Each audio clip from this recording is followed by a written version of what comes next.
जो लोग रेफ्यूजी का स्टेटस फ़ाइल करते हैं तो उनकी जो लाइफ है ना वो बहुत ज़्यादा कोई इतनी सोशल नहीं होती, बहुत ज़्यादा परेशानी होती है उन लोगों को। क्योंकि अगर आप यहाँ पर आपकी फैमिली है पाकिस्तान के अंदर है या दुनिया में कहीं पे भी है तो उनका यहाँ पे आना जो है ना वो डिपेंडिंग होता है कि आपका केस कब अप्रूव होगा। सम टाइम जो है ना वो आपका केस भी डिनाई हो सकता है, कि ज़रूरी नहीं कि हर आदमी का केस अप्रूव हो। जो लोग पाकिस्तान से जो लोग केस फाइल करते हैं ना वो ज़्यादातर रिलीजियस बेस के ऊपर करते हैं। जो अगर आप गूगल भी करेंगे या जो भी वायरल इन्फॉर्मेशन आप लेंगे तो आपको मिल जाएगी कि ज़्यादातर जो है ना पाकिस्तान से रिलीजियस बेस के ऊपर, जिसके अंदर जब वो अपने आप को ज़ाहिर करते हैं वो शिया बीइंग अदर शिया कम्युनिटी से ताल्लुक़ ज़ाहिर करते हैं कि जी हमारी जान को पाकिस्तान में ख़तरा है। क्योंकि पाकिस्तान में इस तरह के सेक्टेरियन वायलेंस का काफ़ी है और सबको पता है ये बात। तो वो इस तरह का जो है ना वो केस बनाते हैं कि भाई हमारी जान को ख़तरा है पाकिस्तान के अंदर। अस्सलाम वालेकुम, उम्मीद है सब लोग खैर से। मैं शकील फ्रॉम सिटी मिसिसागा। आज की वीडियो में हम डिस्कस करते हैं कि जो पाकिस्तानी एयरलाइंस है PIA पाकिस्तान इंटरनेशनल, कल की न्यूज़ है नवंबर 22 2025 के एक और फ़्लाइट जो क्रू मेंबर्स है जिनका नाम मेरे ख्याल में अंजुम बताया जा रहा है वो कनाडा के अंदर जो है ना उन्होंने वापस PIA को रिपोर्ट बैक नहीं किया। जब फ़्लाइट वापस जा रही थी यहाँ से तो वो पॉसिबल ये है कि वो यहाँ पे जो है ना वो स्लिप हो गए हैं वो और उन्होंने जो है ना वो बाद में जो है वो रिफ्यूजी क्लेम को करना होगा या असाइलम क्लेम करेंगे। तो आज की वीडियो में इस टॉपिक के ऊपर थोड़ा बात करते हैं। मैं कोई बहुत ज़्यादा इसके बारे में इंफॉर्मेशन नहीं दे पाऊँगा, लेकिन मैं हमारे जनरल पॉइंट्स को डिस्कस करूँगा। तो वीडियो का एंड तक वॉच कीजिएगा और चैनल को लाइक सब्सक्राइब जरूर कीजिएगा। कनाडा से मुतालिक न्यूज़ और वेदर अपडेट्स और जो भी यहाँ के करंट हालात हैं उस पर मैं वीडियोज़ बनाता हूँ। तो ये कल जंग अखबार के अंदर मैंने न्यूज़ देखी कि PIA का जो एक क्रू मेंबर है वो होता क्या है कि यहाँ पे फ़्लाइट जो है ना मेरे ख़्याल में हफ़्ते में 2 दिन आती है और डायरेक्ट टोरंटो से कराची से फ़्लाइट्स जाती हैं और काफ़ी जो है ना इसके अंदर पैसेंजर्स जो है ना वो बहुत ज़्यादा हैवी लोड होता है। जहाज़ ऑलमोस्ट तकरीबन फुल जाता है क्योंकि ये एक डायरेक्ट फ़्लाइट होती है 14 आवर्स की, जिसमें लोग जो है ना काफ़ी इसको सर्विस को पसंद करते हैं, ख़ास तौर पर जिनके पेरेंट्स हैं, जिनके बच्चे हैं छोटे बच्चों के साथ। तो वो उसके अंदर आपको जो है ना फिर वो ट्रांजिट या आपको जो स्टे ओवर होता है दूसरी फ़्लाइट के साथ। कहीं अगर आप तुर्किश एयरलाइन से जा रहे हैं तो इस्तांबुल में स्टे है, अगर आप एमिरेट्स से जा रहे हैं तो आपका दुबई में स्टे है। सम टाइम 2 घंटे का होता है चेकआउट, सम टाइम जो है ना 12 घंटे का होता है। तो डिपेंड करता है, इस्तांबुल में 5 घंटे का होता है, 8-9 घंटे का भी एक बार मैंने देखा है। तो इस वजह से जो है ना वो इस ज़हमत से बचने के लिए लोग जो है ना वो डायरेक्ट फ़्लाइट पसंद करते हैं। फिर अपनी एयरलाइन होती है, अपने लोग होते हैं, तो वो एक लोगों को अच्छा फैमिली माहौल ही मिल जाता है। जहाज़ की कंडीशन बहरहाल जैसी भी हो, लेकिन सफ़र 14 घंटे का जो है ना वो अच्छा गुजरता है। काफ़ी लोग जो है ना उसको रिकमेंड करते हैं, ख़ास तौर पे पेरेंट्स के लिए। किसी अगर पेरेंट्स आ रहे हैं तो वो अकेले आ रहे हैं तो कोई ना कोई फैमिली के साथ जो है ना वो हो जाता है मर्ज। लेकिन बहरहाल पिछले काफ़ी अरसों से, काफ़ी सालों से जो है ना ये एक मसला PIA को दरपेश है कि उनके जो क्रू मेंबर्स जो है ना वो काफ़ी बड़ी तादाद में कनाडा के अंदर जो है ना वो आके गायब हो जाते हैं और उसके बाद जो है ना वो असाइलम सीकर या रेफ्यूजी जो है ना उसको फ़ाइल कर रहे हैं। बहुत से लोग जो है ना इस चीज़ को बहुत सराहते हैं, लेकिन बहरहाल से एयरलाइन को उसको बहुत नुकसान होता है और इंटरनेशनल लेवल के ऊपर भी जो है ना वो शर्मिंदगी होती है। हमें भी वाज़ वक़्त बहुत लोग मिलते हैं जो पूछते हैं कि भाई आपकी एयरलाइंस का क्या हाल है, पाकिस्तानी की जो कौमी एयरलाइन है उसमें इस तरीके से जो है ना वो लोग आके जो क्रू मेंबर है वो आके स्लिप हो जाते हैं। लेकिन बहरहाल हकीकत क्या है कि जो लोग इस तरह से स्लिप भी होते हैं, रिफ्यूजी क्लेम करते हैं, जो लोग पाकिस्तान में हैं या पूरी दुनिया में जो इस तरह की न्यूज़ देखते हैं या उनको दिलचस्पी इस मामले में, तो ये इस तरह का जो मामला है ना ये कोई भी इतना बहुत आसान नहीं है। इसके अंदर काफ़ी चैलेंजेस होते हैं। आप अभी काफ़ी लॉज चेंज हो रहे हैं, पहले वाली आसानी नहीं है।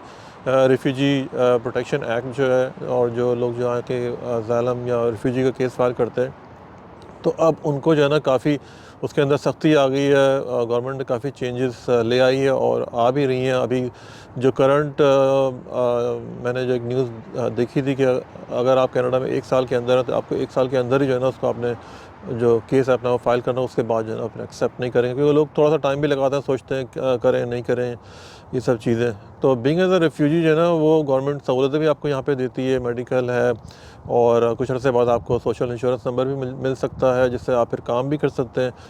तो लेकिन बहरहाल ओवरऑल जो कंडीशन है ना तो वो जॉब्स वगैरह की तो इतनी है नहीं। तो जब बंदा नया आता है तो वो काफ़ी स्ट्रगलिंग करता है। बिल्कुल जो नया फ्रेश बंदा होता है उसको जॉब इतनी आसानी से मिलती नहीं। फिर आप जो है ना रिफ्यूजी, आपका स्टेटस होता है, आपको सिन नंबर मिलने में टाइम मिल सकता है, आपको जॉब का मसला हो सकता है। तो काफ़ी जो है ना फ्रस्ट्रेशन लोगों को इसके अंदर होती है। तो वहाँ से बैठ के जो है ना हम लोग बड़ा आराम से बोल देते हैं कि भाई यार कोई ऐसा मसला नहीं है और ज़बरदस्त काम आपने कर लिया और पाकिस्तान से ज़िंदा भाग और ये सब इस टाइप की बातें। लेकिन अगर देखा जाए तो वो जो लाइफ होती है ना रिफ्यूजी की, वो इतनी कोई आसान नहीं होती है। तो जैसा कि मैं बता रहा हूँ कि इस तरह के जो लोग रिफ्यूजी का स्टेटस फ़ाइल करते हैं तो उनकी जो लाइफ है ना वो बहुत ज़्यादा कोई इतनी सोशल नहीं होती, बहुत ज़्यादा परेशानी होती है उन लोगों को। क्योंकि अगर आप यहाँ पर आपकी फैमिली है पाकिस्तान के अंदर है या दुनिया में कहीं पे भी है तो उनका यहाँ पे आना जो है ना वो डिपेंडिंग होता है कि आपका केस कब अप्रूव होगा। सम टाइम जो है ना वो आपका केस भी डिनाई हो सकता है, कि ज़रूरी नहीं कि हर आदमी का केस अप्रूव हो। और डिपेंडिंग अपॉन फैक्टर्स जो होते हैं ना कि क्या फैक्टर हैं जिस पे आपने अपना केस बनाया हुआ है। यहाँ पे जो है ना वो जो लोग रिफ्यूजी, ख़ास तौर पे पाकिस्तान की मैं बात करूँगा, कि जो लोग पाकिस्तान से जो लोग केस फाइल करते हैं ना वो ज़्यादातर रिलीजियस बेस के ऊपर करते हैं। जो अगर आप गूगल भी करेंगे या जो भी वायरल इन्फॉर्मेशन आप लेंगे तो आपको मिल जाएगी कि ज़्यादातर जो है ना पाकिस्तान से रिलीजियस बेस के ऊपर है, जिसके अंदर जब वो अपने आप को ज़ाहिर करते हैं वो शिया बीइंग अदर शिया कम्युनिटी से ताल्लुक़ ज़ाहिर करते हैं कि जी हमारी जान को पाकिस्तान में ख़तरा है। क्योंकि पाकिस्तान में इस तरह के सेक्रेटेरियन वायलेंस का काफ़ी है और सबको पता है ये बात। तो वो इस तरह का जो है ना वो केस बनाते हैं कि भाई हमारी जान को ख़तरा है पाकिस्तान के अंदर और हमें जो है ना यहाँ पे रिफ्यूजी का क्लेम करना है। तो बहुत से लोगों के जो है ना वो क्लेम फिर उसमें अप्रूव भी हो जाते हैं। डिपेंड करता है कि आपने क्या एविडेंस दिया हुआ है और अगर आपकी वाकई जान को ख़तरा है और आप कोर्ट में जब आप पेश होते हैं जज के सामने, अगर आपने उसको प्रूफ साबित कर दिया, आपके वकील ने, आप ख़ुद तो होते नहीं हैं लेकिन बहरहाल आपका जो है वो लॉयर होता है जो ये सारे काम आपके करता है। तो उसमें क्या है कि डिपेंडिंग अपॉन आपका जो केस है वो किस तरह का है उसके हिसाब से जो है ना फिर वो जज जो है उसको अप्रूव करता है या उसको रिजेक्ट करता है। तो जो लाइफ जो है ना वो इतनी आसान नहीं है जो लोग सोचते हैं कि जी पाकिस्तान से ज़िंदा भाग। और उसके बाद क्योंकि यहाँ आने के बाद जो है ना वो तो सबसे बड़ा मसला ना आपका वो रिहाइश है, जॉब है, आपके ख़र्चे हैं। तो वो इतना आसान नहीं है, बहुत ज़्यादा ट्रबल होती है उसके अंदर। लोग बहुत जल्दी परेशान हो जाते हैं, डिप्रेशन में आते हैं, फ्रस्ट्रेशन का शिकार होते हैं, रोने लगते हैं। ये सब मामला जो है ना यहाँ पे होते हैं। तो बहरहाल लेकिन अब लोग परेशान हैं, लोग निकलना भी चाहते हैं। तो इसी वजह से जो है ना ये सारे मामला जो है ना ये PIE के और इस टाइप के हो रहे हैं कि काफ़ी दिनों से जो है ना, काफ़ी सालों से बल्कि ये इस तरह का जो है ना ये मामला चल रहा है कि PIE के क्रू मेंबर्स आते हैं और आने के बाद जो है ना वो स्लिप हो जाते हैं और उसके बाद फिर वही अपना केस फ़ाइल करते हैं कि भाई जो भी उनका असाइलम का केस है उसको वो फ़ाइल करते हैं।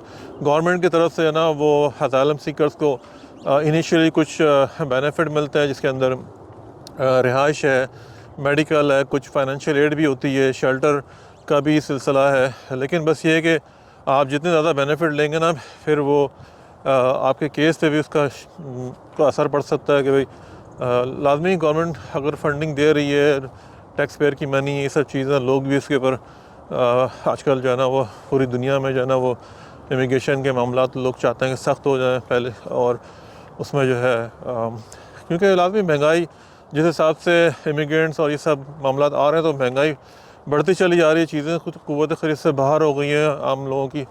तो वो रेंट बढ़ गया है, अगर आपने घर है तो उसकी घर नहीं ख़रीद सकते, उसकी प्राइस बहुत बढ़ गई है। तो ये सारे मामलात हैं।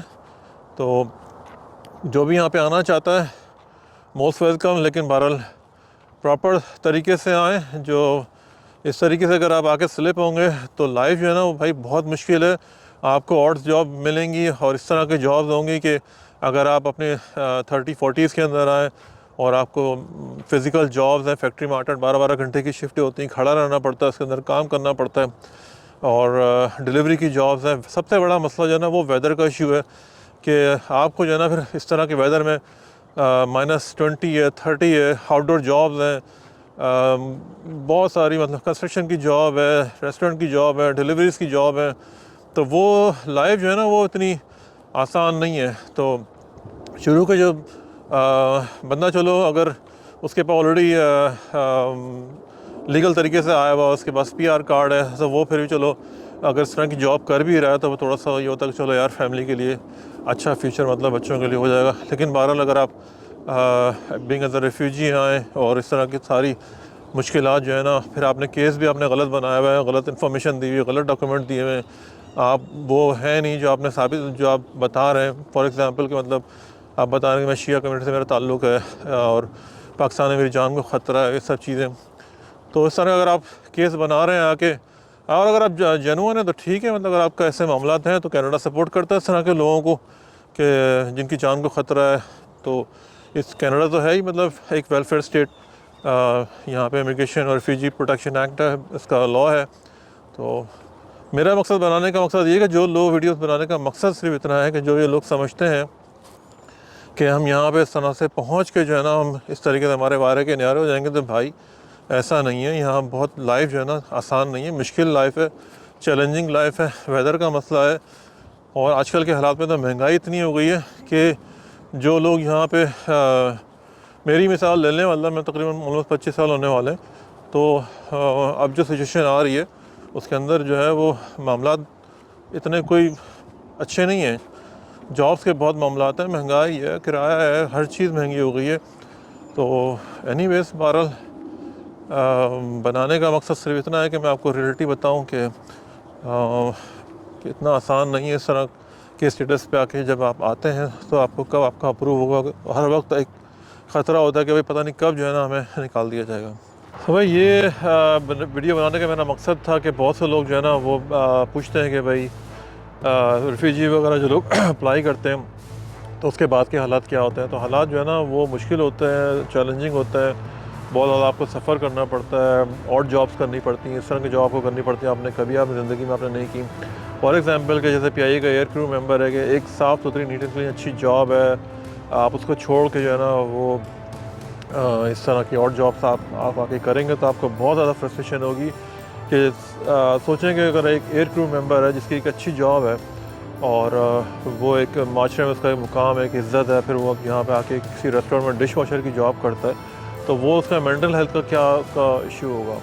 और फिर ये कि इस तरह के जो आप आके फ़ाइल करते हैं गलत फॉल्स क्लेम के ऊपर, फॉल्स डॉक्यूमेंट के ऊपर आप जो है अपना केस फाइल करते हैं और आपका केस आपका रिजेक्ट हो गया तो फिर आपको यहाँ से डिपोर्ट भी कर दिया जाएगा, और फिर जो आपकी पाकिस्तान के अंदर जो आपकी जॉब है वो भी आपके हाथ से गई, और कोई भी आपको जो है ना फिर एयरलाइन भी आपको कोई जॉब नहीं देगी, और आपकी जो हिस्ट्री है वो भी मतलब ख़राब हो सकती है। तो मेरी ये एडवाइस है कि जो लोग भी यहाँ पे आना चाहते हैं, ख़ासतौर पे अज़ालम केस या जो भी है, तो मतलब फॉल्स डॉक्यूमेंटेशन ना करें, गलत बयान ना करें। आपकी जान को अगर वाकई ख़तरा है तो मोस्ट वेलकम, और कोशिश करें कि लीगल तरीके से आएँ। मुझे दें इजाज़त। Shakeel from city Mississauga Ontario Canada से। मैं कनाडा से मुताल्लिक़ वीडियोज़ बनाता हूँ, कनाडा के वेदर, कनाडा के हालात और जो भी मैं यहाँ पे चीज़ें देखता हूँ। मेरी कोशिश ये होती है कि मैं उसको वीडियो की शक्ल में लोगों को बताऊँ। मेरी वीडियोज़ जो है ना वो ऐसी होती हैं कि तकरीबन हर एज का जो बंदा है वो देख सकता है उसको, और फैमिली बेस्ड वीडियोज़ होती हैं। मिलते हैं इंशाल्लाह अगली वीडियो में। वीडियो पसंद लाइक सब्सक्राइब करें, कमेंट्स करें। Thank you very much. Take care, अल्लाह हाफ़िज़ एंड बाय।